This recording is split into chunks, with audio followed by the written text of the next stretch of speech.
activity for Kitty. Ito siya, ang laki niya. Magnetic siya. May kasama siyang ballpen. And then, may mga kasama rin siyang mga patterns na paper. Since medyo malalaki yung bilog, madali siyang dumikit with the pen natin. Kasi meron ako before na biling ganitong ball. Nafo-frustrate kaming dalawa ni Kitty. Kasi nga, ang hirap niyang i-pick up. Pero with this one, it's bigger. And then, ayan, super dali lang niya. Napupush. The house. Yes, sweetie. Like this one? Yeah, like this one. See, we're almost done na. Yes, we're making a square for the window of the house. Or is it a window or a door? What do you think? It's a window. Yeah, I think so too. It's a window. Kasi, you know why I think it's a window? Why? Look at the, it's not from the bottom. If it's from the bottom, it means it's a door, right? Like a door. Yeah, I think that it's a window because it's not dikit to the ground. So that's why. Ah!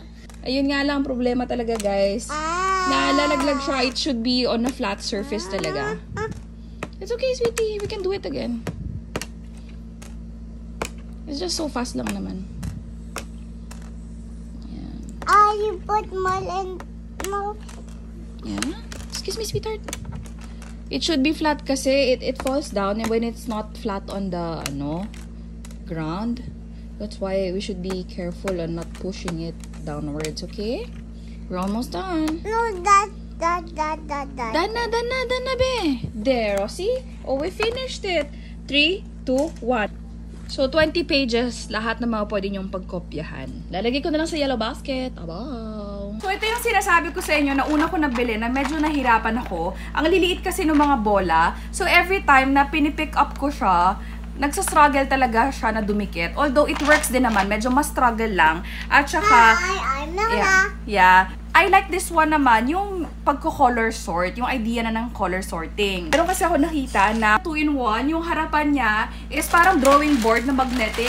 And sa kabila is similar din dun sa isa na color sorting. So, ayan, kung gusto nyo ng hindi bulky and gusto nyo parehas yung picture nung dalawa, perfect ito. Naman yung kabilang side, kukuha ka lang ng mga bola sa ilalim.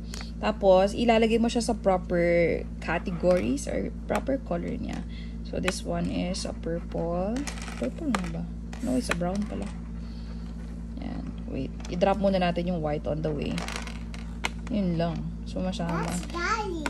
Yeah. Medyo struggle lang talaga itong na to. Yung magnetic part. There you go.